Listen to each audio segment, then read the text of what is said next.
कल हम लोग एक क्वेश्चन लास्ट में क्लास स्टार्ट करने से पहले क्वेश्चन आपको दिए थे, वो क्वेश्चन बना है? क्या था क्वेश्चन, ज़रा देखें copy.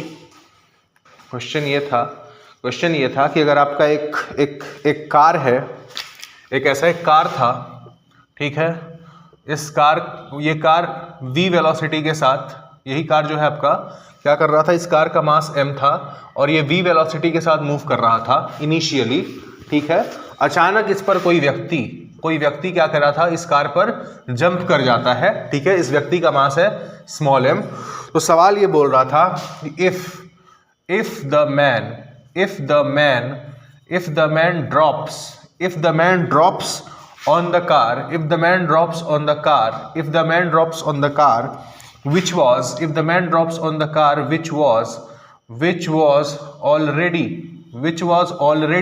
which was already moving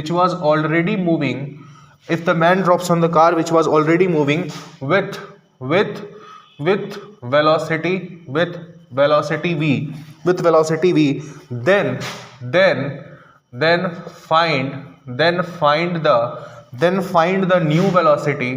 then find the new velocity after man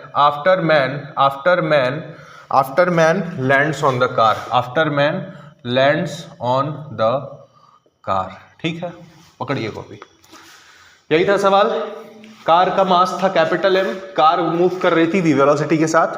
अचानक से कोई व्यक्ति, जिस व्यक्ति का मास है स्मॉल m है, इस कार पर जंप कर जाता है और इसके जंप करने के बाद इन दोनों की वेलोसिटी क्या होगी ये आपको बतानी है। तो एक बात बताओ, अगर हम इस कार को और इस मास m को अपना सिस्टम मान लें, इस कार को और इस मास m को हम अपना सिस्टम अगर मान लें, तो क्या इस सिस्टम पर कोई एक्सटर्नल फोर्स एक्ट कर रहा है? नहीं एक्ट कर रहा है। तो अगर एक्सटर्नल फोर्स इस पर एक्ट नहीं कर रहा है तो क्या होगा, इसका जो मोमेंटम होगा वो कंजर्व्ड होगा। कल हमने पढ़ा था कि अगर किसी सिस्टम ऑफ मासेस पर अगर कोई एक्सटर्नल फोर्स एक्ट नहीं कर रहा होता है तो उसका क्या होता है, मोमेंटम कंजर्व्ड होता है। तो हम क्या लिख सकते हैं, initial momentum is equal to क्या, फाइनल मोमेंटम लिख सकते हैं। इनिशियल मोमेंटम कितनी थी, ये जो मैन था इनिशियली रेस्ट पे था, जंप करने से पहले ये रेस्ट पे था और कार जो था वो मूव कर रहा था v वेलोसिटी के साथ। तो जो भी मोमेंटम थी इनिशियली वो किसके वजह से थी, मास m की वजह से थी। ये तो रेस्ट पे था, तो इसका इनिशियल मोमेंटम क्या हो जाएगा, मास m इंटू वेलोसिटी v, ठीक है। और फाइनली जब ये इस पर जंप कर गया तो उसके बाद इसकी टोटल मास क्या हो गई, capital M plus small m।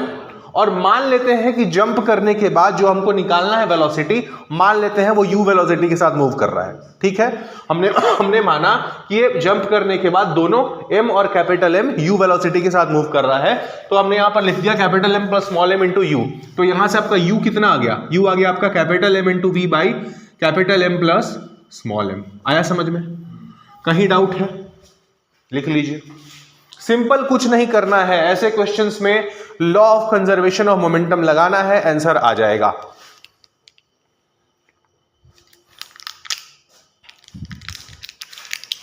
सवाल समझिए, सवाल क्या है, ठीक है। आपके पास एक मास है स्मॉल m, ठीक है। ये क्या करेगा, इस वाले 10m के ब्लॉक पर स्लाइड करेगा। इसके और इसके बीच में कोई फ्रिक्शन नहीं है और ये जो 10m का जो मास है, इसके और ग्राउंड के बीच में भी कोई फ्रिक्शन नहीं है। तो आपको बताना है कि अगर ये मास इस पर स्लाइड करते हुए आ रहा है तो यहां से जस्ट जब ये निकलेगा, जैसे ही जब ये 10m को छोड़ेगा तो इसकी कितनी वेलोसिटी होगी, ये आपको फाइंड आउट करना है।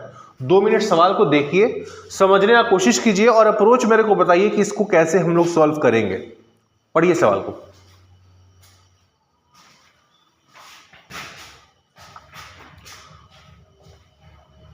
सवाल आपके लिए हम पढ़ देते हैं। मास m slides on 10m without any friction, 10m is kept on a frictionless surface, find the velocity of m just before it leaves 10m।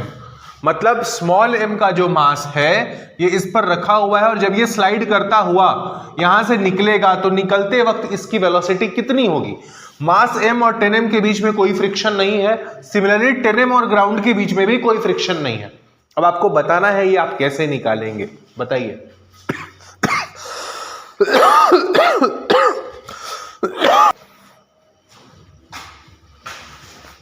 देखिए इस सवाल को कैसे सॉल्व करेंगे, इस सवाल को ध्यान से देखना, इसमें आपको बहुत सारी चीज सीखने को मिलेगा। ठीक है, मान लेते हैं let us assume let the block of mass m, let the block of mass small m, let the block of mass small m leaves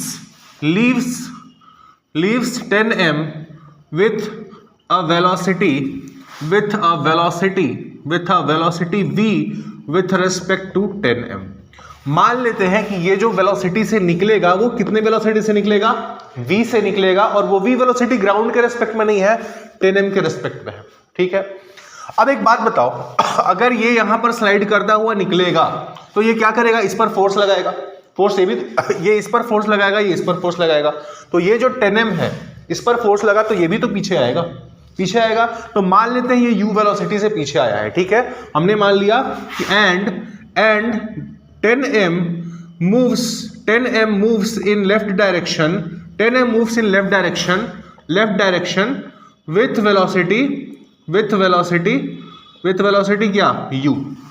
मतलब ये जो स्मॉल m है ये v वेलोसिटी के साथ बाहर निकला है, और इसकी v वेलोसिटी के साथ बाहर निकलने की वजह से u वेलोसिटी के साथ पीछे आ गया है। आया समझ में? अब मेरे को एक बात बताइए, क्या आप यहां पर law of conservation of momentum लगा सकते हैं? कैसे? क्या इस सिस्टम पे स्मॉल m और 10m के मास के सिस्टम पे क्या कोई एक्सटर्नल फोर्स एक्ट कर रहा है?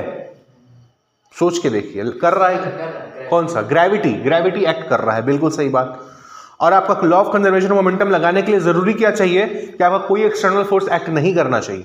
ठीक है, बट यहां पर तो एक्ट कर रहा है, तो हम क्या करेंगे, हमने देखा कि भाई ग्रेविटी एक्ट कर रहा है बट ग्रेविटी वर्टिकल डायरेक्शन में एक्ट कर रहा है, हॉरिजॉन्टल डायरेक्शन में कोई भी एक्सटर्नल फोर्स एक्ट नहीं कर रहा है। तो ठीक है, हम वर्टिकल डायरेक्शन में कंजर्वेशन ऑफ मोमेंटम नहीं लगा सकते, लेकिन हॉरिजॉन्टल डायरेक्शन में तो हम लगा सकते हैं। तो क्या हम करने जा रहे हैं, applying law of conservation of momentum in x direction में हम law of conservation of momentum लगाने जा रहे हैं। क्या होता है law of conservation of momentum, कि इनिशियल मोमेंटम जो होना चाहिए वो फाइनल मोमेंटम के इक्वल होना चाहिए। क्या इनिशियली क्या था, ये सब रेस्ट पे था, ये भी रेस्ट पे था, ये भी रेस्ट पे था, तो इनिशियल मोमेंटम क्या हो गई, 0 हो गई। फाइनली क्या हो रहा है, फाइनली ये हो रहा है ये जो मास m है ये v वेलोसिटी के साथ इसको लीव किया है, तो इसका मोमेंटम क्या हो जाएगा, m इंटू v। क्या v होगा या फिर v माइनस u होगा, क्योंकि ये जो v वेलोसिटी के साथ निकला है ये v वेलोसिटी इसके रिस्पेक्ट में है। अब सोचो ये v से निकल, अगर ये स्टेशनरी होता तो इसके हम वेलोसिटी v लिख देते, बट ये क्या है कि जब ये v से निकल रहा है तो ये u से पीछे जा रहा है, तो ग्राउंड के रिस्पेक्ट में इसकी वेलोसिटी क्या हो गई, v माइनस u।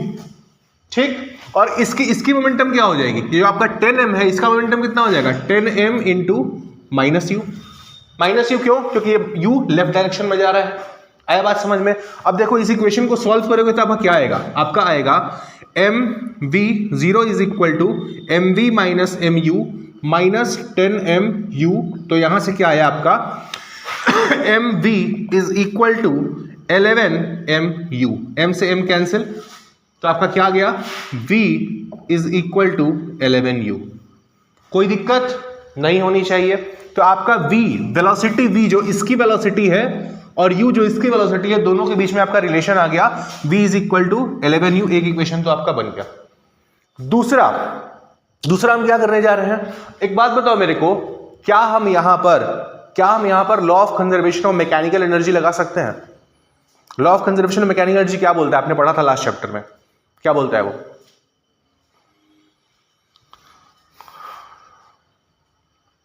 क्या होता है लॉ ऑफ कंजर्वेशन, भूलते जा रहे हैं क्या पीछे वाला सब?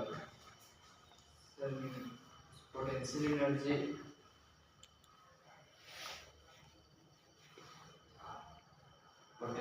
Final plus potential energy kinetic energy final equal to potential energy initial plus kinetic energy final, kinetic energy initial equal होता है। देखिए आपका जो इक्वेशन आया था वो ये आया था, लास्ट चैप्टर में आपने पढ़ा था कि work done by external agent plus work done by the conservative force plus work done by the non conservative force, ये सब किसके बराबर होना चाहिए? चेंज इन काइनेटिक एनर्जी के। वर्क एनर्जी थ्योरम से ये इतना आया था। फिर से मैं आपको रिवाइज करवा रहा हूं जो आप लास्ट चैप्टर में पढ़े थे। Work done by external agent plus work done by the conservative force plus work done by the non conservative force, total work done bye all the forces किसके बराबर होता है? चेंज इन काइनेटिक एनर्जी के बराबर होता है। अब work done by जो कंजर्वेटिव फोर्स है, work done by conservative force, ये क्या होता है? Work done by conservative force जो होता है आपका work done by external agent plus minus of delta U होता है। Work done by the conservative force is equal to minus of the change in potential energy, पढ़ा था आपने। तो आप इसको लिख सकते हैं minus of delta you plus work done by the non conservative force is equal to क्या? Change in kinetic energy. अब ये हम अगर इधर ले जाएंगे, अगर हम इसको इधर ले जाएंगे तो क्या बन जाएगा? Work done by external agent plus work done by the non conservative force is equal to change in kinetic energy plus change in potential energy. ऐसे समझ में। अब यहां पर देखो कंजर्वेटिव फोर्स कौन सा था? ग्रेविटी। ग्रेविटी के द्वारा किया गया वर्क डन आप ऑलरेडी यहां पर ले जा चुके हो। बच क्या गया? Work done by external agent plus work done by the non conservative force. क्या यहां पे कोई नॉन कंजर्वेटिव फोर्स लग रहा है? फ्रिक्शन लग रहा है? फ्रिक्शन नहीं लग रहा है। तो फ्रिक्शन अगर नहीं लग रहा है तो ये क्या हो गया? जीरो। और कोई एक्सटर्नल फोर्स लग रहा है यहां पे? नहीं लग रहा है, तो ये भी क्या हो गया आपका? जीरो। मतलब change in kinetic energy plus change in potential energy जो हो गया वो आपका क्या हो गया? Change in kinetic energy plus change in potential energy, ये क्या हो गई आपकी? जीरो। ठीक है। चेंज इन काइनेटिक एनर्जी अब क्या? Kinetic energy final minus kinetic energy initial plus change in potential energy क्या हो गया? Potential energy final minus potential energy initial is equal to zero. ठीक। तो ये क्या बन गया आपका? इसको और इसको साथ में लिख दीजिए। Kinetic energy final plus potential energy final is equal to kinetic energy initial plus potential energy initial equal, ये दोनों आपस में क्या हो गया? बराबर हो गया। इसी को हम क्या बोलते हैं? Mechanical energy. Mechanical energy final is equal to mechanical energy initial. तो क्या हम यहाँ पे लॉ ऑफ कंजर्वेशन में मैकेनिकल एनर्जी लगा सकते हैं? हाँ, लगा सकते हैं। क्यों? क्योंकि ग्रेविटी के अलावा, कंजर्वेटिव फोर्स के अलावा और कोई एक्सटर्नल फोर्स एक्ट नहीं कर रहा है और कोई नॉन कंजर्वेटिव फोर्स भी एक्ट नहीं कर रहा है। आया समझ में? तो हम क्या लगाएंगे अब? Law of conservation of mechanical energy लगाएंगे। पहले यहां तक लिख लीजिए।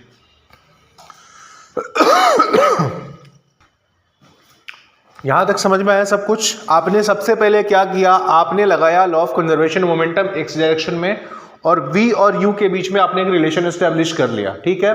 v क्या है? v वो वेलोसिटी है जिसके साथ ये 10m को लीव करेगा, बट ये इसके रिस्पेक्ट में है। u क्या है? u वो वेलोसिटी है जिससे 10m जो है वो लेफ्ट डायरेक्शन में मूव करेगा। ठीक है। अब अगला आपने क्या किया? आप लगाने जा रहे हैं law of conservation of mechanical energy. ठीक है। तो देखते हैं कैसे लगाते हैं। चलिए, अभी तक आप कहां पहुंचे हैं? आप पहुंचे हैं v is equal to 11u पे। अब हम लगाने जा रहे हैं law of conservation of mechanical energy. तो final mechanical energy is equal to initial mechanical energy. Final mechanical energy का मतलब क्या? Kinetic energy final plus potential energy final is equal to kinetic energy initial plus potential energy initial. ठीक है। एक बात बताओ, initially शुरुआत में ये भी रेस्ट पर था, ये भी रेस्ट पर था, तो इनिशियल काइनेटिक एनर्जी क्या हो गई? जीरो।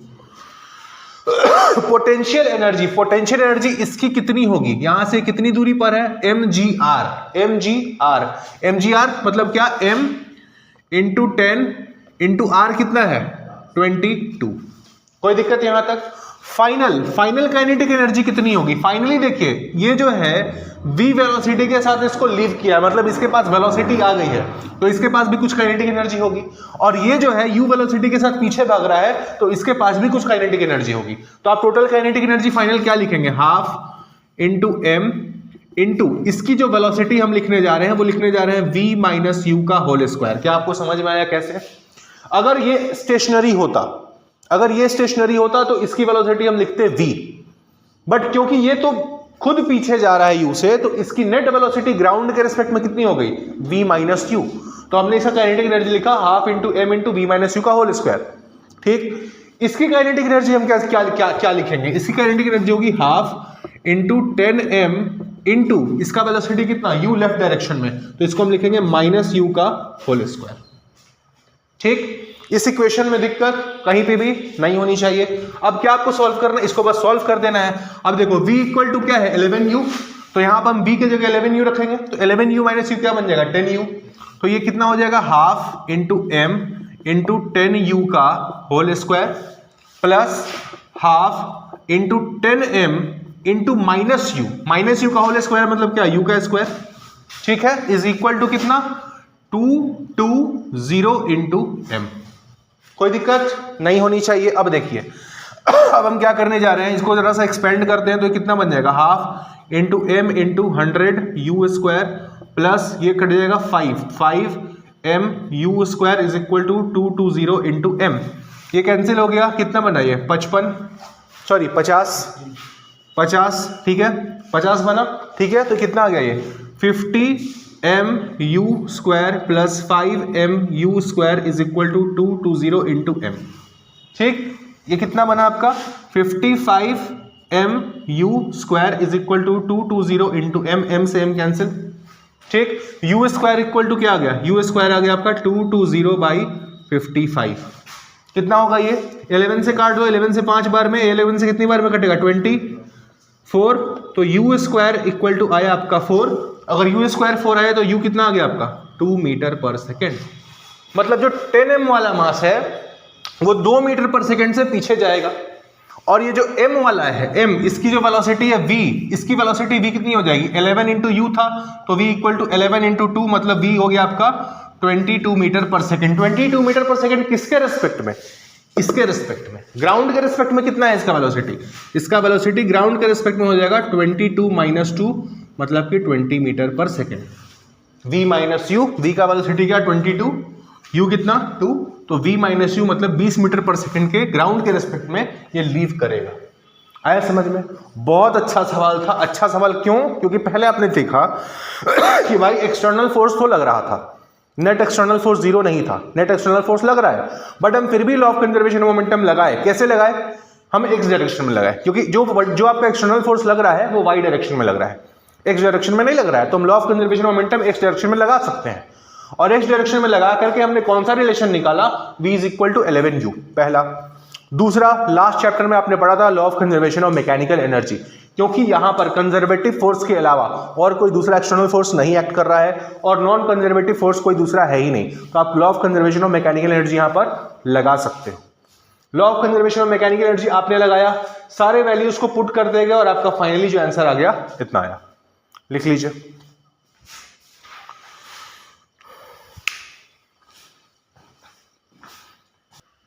अगला सवाल देखिए। अगला सवाल है कि आपके पास एक ट्रॉली है, आपके पास एक क्या है, ट्रॉली है।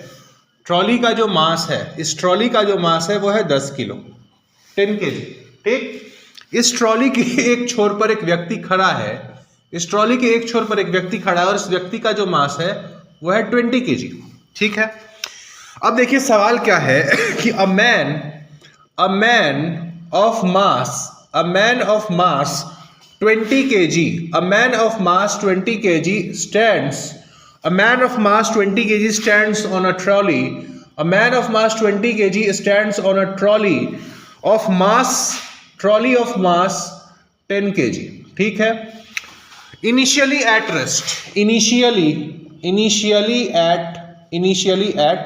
rest, आगे क्या है, man starts moving with 2 meters per second with respect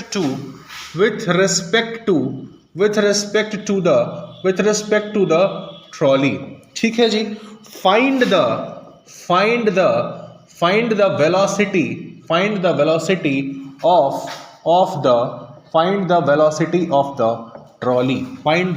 velocity of the trolley। सवाल समझ में आया? सवाल है कि आपका एक व्यक्ति है 20 kg का, ये व्यक्ति कहाँ खड़ा है, एक 10 किलो के ट्रॉली के इस साइड पे खड़ा है। पहले ये रेस्ट पे था, ट्रॉली भी रेस्ट पर थी। होता क्या है कि जो व्यक्ति है ट्रॉली के रेस्पेक्ट में 2 मीटर पर सेकेंड की स्पीड से मूव करना शुरू कर देता है। आपको बताना है कि ट्रॉली की वेलोसिटी कितनी होगी, बनाइए। क्या इनिशियली क्या, इन दोनों को अपना सिस्टम मानेंगे। हमारे सिस्टम पे कोई एक्सटर्नल फोर्स एक्ट नहीं कर रहा है।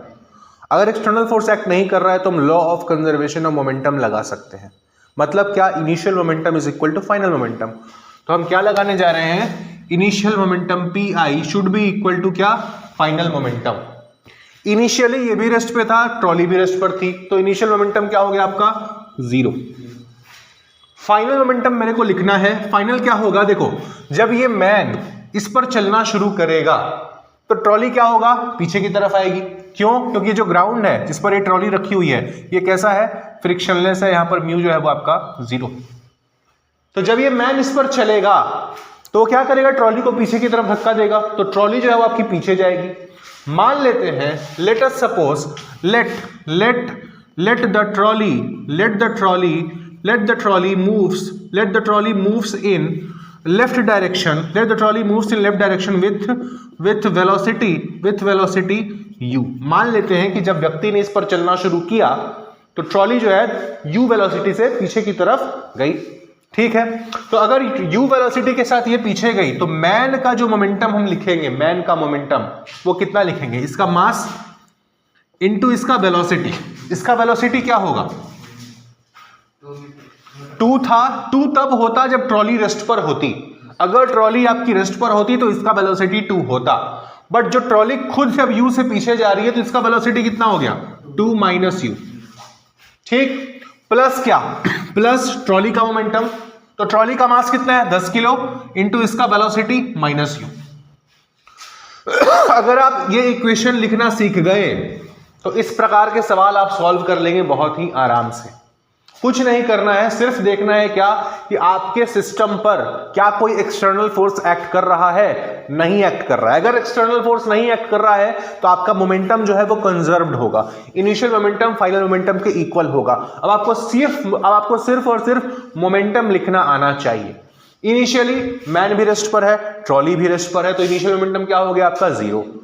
फाइनल, जब ये चलना शुरू कर देगा तो मैन के पास भी कुछ मोमेंटम आ जाएगी, ट्रॉली के पास भी कुछ मोमेंटम आ जाएगी। तो मैन का मोमेंटम हमने लिखा, इसका मास इनटू इसका net velocity with respect to earth कितना होगा, 2 माइनस u, प्लस ट्रॉली और उसका वेलोसिटी माइनस u। इसको सॉल्व कर लो, कितना हो जाएगा ये, 0 is equal to 40 minus 20u minus 10u, मतलब कितना, इसका मतलब 30u इज इक्वल टू 40, तो u हो गया आपका 4/3, u इक्वल टू 4/3 मीटर्स पर सेकेंड। कहीं दिक्कत, लिख लीजिए। आप इस चीज को वेलोसिटी, ट्रॉली का वेलोसिटी आप राइट डायरेक्शन में मान के निकालना चाहते हैं, मान लो, चलो एक बार उससे भी सॉल्व करते हैं। हम मानने जा रहे हैं let the trolley moves in right direction, in right direction हम मान के चल रहे हैं कि इसकी चलने की वजह से ट्रॉली जो है वो राइट डायरेक्शन में मूव कर रहा है वेलोसिटी u के साथ।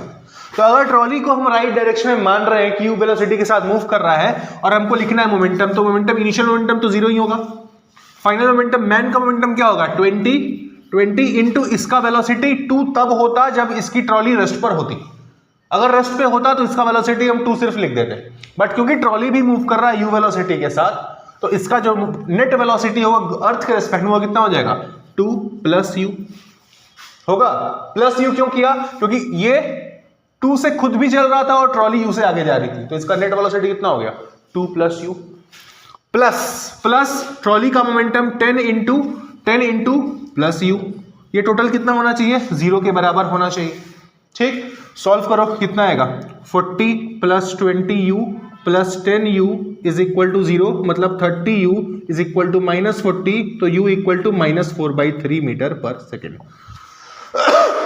आपने माना था u राइट डायरेक्शन में, आंसर क्या आया, माइनस, मतलब आप जिस डायरेक्शन में मान रहे हैं वेलोसिटी उसके विपरीत दिशा में है। आप जिस डायरेक्शन में मान रहे हैं उस डायरेक्शन के जस्ट अपोजिट डायरेक्शन में, इसलिए आंसर नेगेटिव आया है। लास्ट केस में जब आपने लेफ्ट माना था तो आंसर क्या आया था, पॉजिटिव आया था। मतलब आप जिधर मान रहे हैं वेलोसिटी उसी दिशा में है। दूसरे वाले केस में क्या आया, आपने राइट डायरेक्शन में माना बट वेलोसिटी नेगेटिव आई, मतलब आप जिधर मान रहे हैं उसके विपरीत दिशा में वेलोसिटी है। आई समझ में? तो आप जिधर से भी मानना चाहें आप मान सकते हैं, मानने में कोई दिक्कत नहीं है। ऑटोमेटिकली आंसर आपको बता दिया कि आप जिधर मान रहे उधर है या उसके विपरीत दिशा में है। लिखिए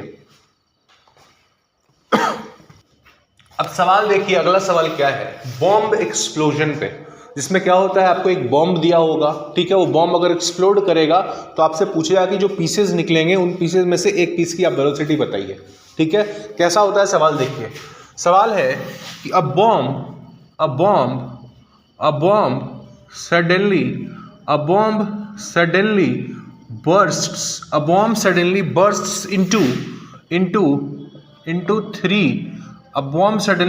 into three equal pieces.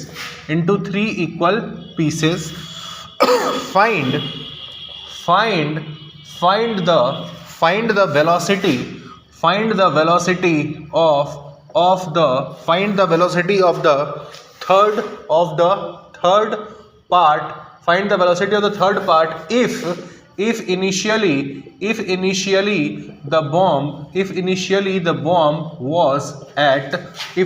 the bomb was at rest। भाई क्या है, आपका एक बॉम्ब था सपोज करो, ठीक है, इसके 3 हिस्से थे, ठीक है ना।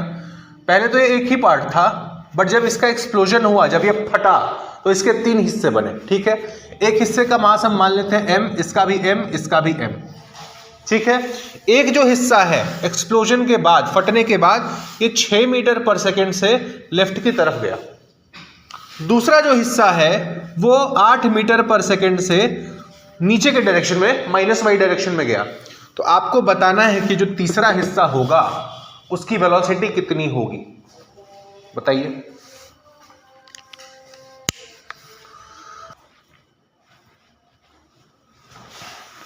अप्रोच बताइए, कैसे आप क्या लगाने की कोशिश कर रहे हैं, वो बताइए। Initial momentum final momentum equal हुआ, क्योंकि वो पहले रेस्ट था, उसके बाद मतलब उसमें एक्सटर्नल जब लगा, मतलब एक्सटर्नल मोमेंटम जब लगा, एक्सटर्नल तो यहाँ पर कुछ लग ही नहीं रहा है। एक्सटर्नल फोर्स कहाँ लग रहा है सर? उसके एक्सप्लोड जो हो रहा है वो इंटरनल फोर्सेस की वजह से हो रहा है। बाहर से कहीं से कोई भी एक्सप्लोजन का कोई एक्सटर्नल एजेंट नहीं है, अंदर से कुछ एक्सटर्नल फोर्सेस की वजह से वो एक्सप्लोड कर रहा है। क्वेश्चन में अगर मेंशन नहीं है कि बाहर से कोई एक्सटर्नल फोर्स लग रहा है तो आप माने कि कोई एक्सटर्नल फोर्स नहीं एक्ट कर रहा है। तो अगर कोई एक्सटर्नल फोर्स एक्ट नहीं कर रहा है तो क्या होगा, आप कंजर्वेशन ऑफ मोमेंटम लगा सकते हैं कि नहीं लगा सकते? लगा सकते हैं। तो आपका जो इनिशियल मोमेंटम होगा वो क्या होगा, फाइनल मोमेंटम के बराबर होगा। अब देखो 3 मासेस है, एक मास का एक टुकड़ा लेफ्ट डायरेक्शन में गया, मास का दूसरा टुकड़ा नीचे की तरफ गया। ये जो टुकड़ा है किधर जाएगा मेरे को नहीं पता, हो सकता है एक्स डायरेक्शन में जाए, हो सकता है वाई के डायरेक्शन में जाए, हो सकता है दोनों में जाए, मतलब इसके पास एक्स वेलोसिटी भी हो और वाई डायरेक्शन की वेलोसिटी भी हो। तो हम मान के चलते हैं कि इस मास की जो तीसरी मास है जिसका हमें निकालना है वेलोसिटी, इसका एक्स कंपोनेंट ऑफ वेलोसिटी है vx और y कंपोनेंट ऑफ वेलोसिटी क्या है vy। और सबसे पहले हम कंजर्वेशन मोमेंटम किधर लगाने जा रहे हैं, एक्स डायरेक्शन में। हम सबसे पहले लगाएंगे एक्स डायरेक्शन में, तो एक्स डायरेक्शन में भी कोई एक्सटर्नल फोर्स नहीं है, ठीक है। तो इनिशियल मोमेंटम क्या हो जाएगा, 0, क्योंकि इनिशियली जो बॉम्ब था आपका कहां था, रेस्ट पे था। फाइनल मोमेंटम जब आप इसका लिखेंगे एक्स डायरेक्शन में, तो ये जो मास है ये वाला मास जो लेफ्ट डायरेक्शन में भागा है, इसका मोमेंटम क्या हो जाएगा, m इंटू -6। इस वाले टुकड़े का मोमेंटम क्या हो जाएगा, plus m into x direction में क्या है, इसके पास कोई वेलोसिटी है नहीं है, तो इसकी मोमेंटम y डायरेक्शन में, एक्स डायरेक्शन में क्या हो जाएगी, 0, ठीक। और ये जो तीसरा मास का टुकड़ा है जिसकी वेलोसिटी आपको निकालनी है, इसका मोमेंटम क्या हो जाएगा, एक्स डायरेक्शन में m इंटू इसका वेलोसिटी एक्स के डायरेक्शन में m इंटू vx। ये दो, अगर आप इस इक्वेशन को सॉल्व करेंगे तो क्या आएगा, m into vx is equal to 6 into m, ठीक है। m से m आपका कैंसिल हो गया, तो आपका इसका velocity x component of velocity कितना आ गया, 6 मीटर पर सेकंड। आई बात समझ में, कोई दिक्कत यहां तक? अब हम क्या करेंगे, conservation of momentum y direction में लगाने जाएंगे। तो अगर आप y डायरेक्शन में लिखेंगे तो इनिशियल मोमेंटम यहां पर भी क्या, 0, ठीक। इस वाले मास का वेलोसिटी y डायरेक्शन में क्या है, नहीं है, तो इसका मोमेंटम y डायरेक्शन में क्या हो जाएगा, 0, तो इसका मोमेंटम y डायरेक्शन में हो गया आपका 0। इस वाले मास का जो मोमेंटम y डायरेक्शन में होगा वो कितना होगा, प्लस m इंटू -8। आपको डायरेक्शन के साथ भी लिखना है। इसका कितना होगा, तीसरे वाले टुकड़े का m इंटू वी वाई। हमने माना है इसका वेलोसिटी वी वाई है, तो m इंटू वी वाई। अब इसको सॉल्व करो, कितना आएगा?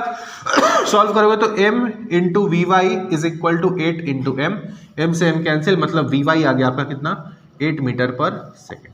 मतलब आपका जो मास है तीसरा टुकड़ा जिसका आपको वेलोसिटी निकालना है, इसकी कुछ वेलोसिटी x के डायरेक्शन में भी होगी, कुछ वेलोसिटी इसकी y के डायरेक्शन में भी होगी। तो इसका टोटल वेलोसिटी हम क्या लिख सकते हैं? V x i cap plus v y j cap. तो इसकी वेलोसिटी क्या हो गई? 6 i cap plus 8 j cap. Velocity v is equal to 6 i cap plus 8 j cap. अगर आपको इसका वेलोसिटी का मैग्नीट्यूड पूछा जाए तो कितना हो जाएगा? 10 मीटर पर सेकेंड। कैसे रहा 10 मीटर पर second? Under root 6 square plus 8 square, मतलब अंडर रूट 100 मतलब क्या? 10 मीटर पर सेकेंड। लिखिए अगला सवाल लिखिए और इसको आप खुद से बनाने की कोशिश कीजिए। सवाल है कि a bomb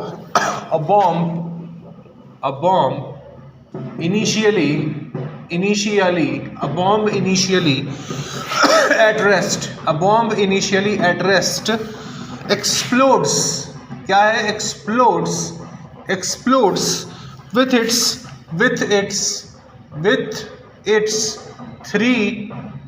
three equal pieces, with its three equal parts moving after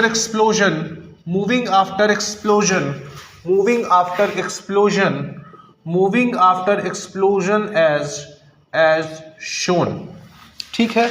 Find the velocity of the third part। Find the velocity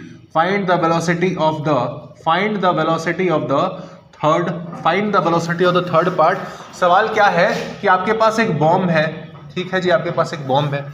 इस बॉम्ब इनिशियली जो बॉम्ब था आपका रेस्ट पर रखा हुआ था। ये क्या हुआ? बॉम्ब 3 हिस्सों में टूटा एक्सप्लोजन में, और इसके 3 टुकड़े जो बने उसमें से एक जो टुकड़ा है इसका जो वेलोसिटी बना वो बना आपका कितना?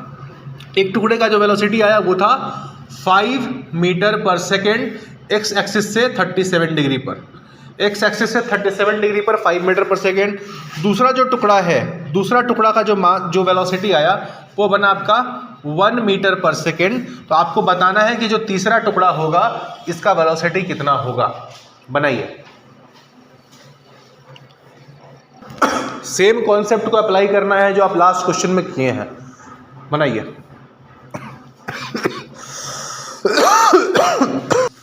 देखते हैं क्या है। बॉम्ब है, इनिशियली रेस्ट पर है। क्या होता है? बॉम्ब एक्सप्लोड करता है, और जब एक्सप्लोड करता है तो इसके 3 टुकड़े बनते हैं। एक टुकड़े का वेलोसिटी दिया 5 मीटर पर सेकेंड, एक्स एक्सिस से 37 डिग्री पर।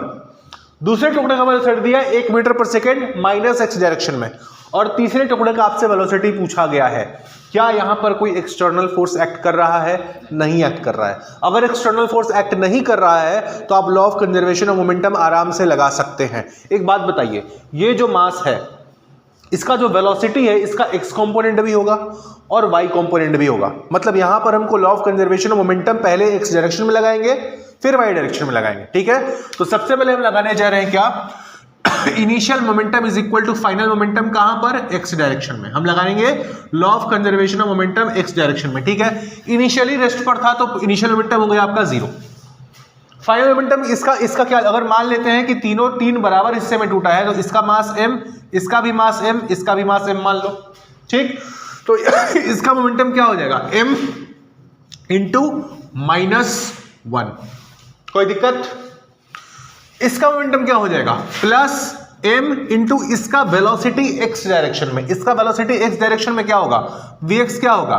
5 इंटू कॉस 37। 5 इंटू कॉस 37 होगा, मतलब vx आपका कितना हो जाएगा? 5 इंटू 4/5, 5 से 5 कट गया तो vx आपका कितना आ गया?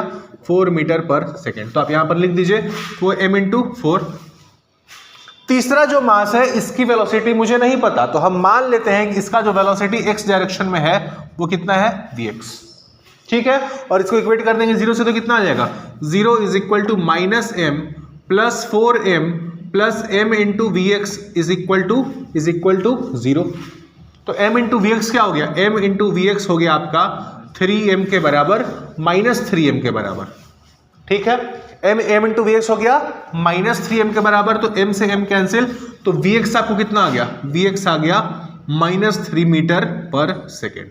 ठीक है, इस मास का, जिस मास का आपको वेलोसिटी निकालना था, उस मास का x कंपोनेंट ऑफ वेलोसिटी आ गया, वेलोसिटी का x कंपोनेंट आ गया। ठीक है, अब इसी का वेलोसिटी हमको y डायरेक्शन में भी चाहिए, तो हम क्या करेंगे, कंजर्वेशन ऑफ मोमेंटम कहां लगाएंगे, y डायरेक्शन में।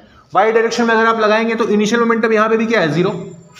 फाइनल मोमेंटम y डायरेक्शन में लिखना है, इसका मोमेंटम y डायरेक्शन में कितना हो जाएगा, इसका मास m इंटू इसका वेलोसिटी y डायरेक्शन में जो कि है 0, इसका हो गया 0। इसका मोमेंटम क्या हो जाएगा y डायरेक्शन में, प्लस m इंटू इसका वेलोसिटी y डायरेक्शन में, y डायरेक्शन में इसका वेलोसिटी कितना हो जाएगा, vy equal to 5 into sine 37, 5 into sine 37 का मतलब 5 इंटू 3/5, 5 से 5 कैंसिल, मतलब 3 मीटर पर सेकेंड। तो यहां लिख दीजिए 5m इंटू 3, डायरेक्शन क्या होगा, पॉजिटिव ही होगा। ठीक है, इसका वेलोसिटी y डायरेक्शन में आपको निकालना है, तो आप लिख दो m into V Y, solve कर लो, कितना आ जाएगा, ये हो गया आपका 0, ये आपका m into V Y is equal to -3m, m से m कैंसिल, तो वी वाई क्या आ गया, -3 मीटर पर सेकेंड। इस मास का, जिस मास की आपको वेलोसिटी फाइंड आउट करनी थी, उसका वेलोसिटी का x कंपोनेंट भी आपने निकाल लिया, उसका वेलोसिटी का y कंपोनेंट भी आपने निकाल लिया, तो इसका नेट वेलोसिटी अगर आप v लिखने जाएंगे तो क्या हो जाएगा, -3i कैप -3j कैप। अगर इसके वेलोसिटी का आपसे मैग्नीट्यूड पूछा जाए तो कितना हो जाएगा, v इक्वल टू √-3 का होल स्क्वायर प्लस -3 का होल स्क्वायर, मतलब क्या, 3√2। आया समझ में, लिख लीजिए। आज जितने भी क्वेश्चंस डिस्कस किए गए सारा समझ में आया आपको, कैसे बनाना है, कहीं कोई दिक्कत, घर जाकर के एक बार फिर से जितने क्वेश्चन आज हुए हैं, होमवर्क यही है कि इन सारे क्वेश्चंस को फिर से एक बार बिना सॉल्यूशन देखे खुद से सॉल्व करके आइएगा, प्लस जो ग्रुप पर और क्वेश्चन हम डालेंगे उनको भी सॉल्व करके आइएगा। ठीक है, कल हम लोग स्टार्ट करेंगे इस चैप्टर का last part, that is collision. Collision हो सकता है 2-3 लेक्चर जाए, तो 2-3 लेक्चर में आपका ये चैप्टर जो अगले कंप्लीट हो जाएगा। ठीक है, चलिए।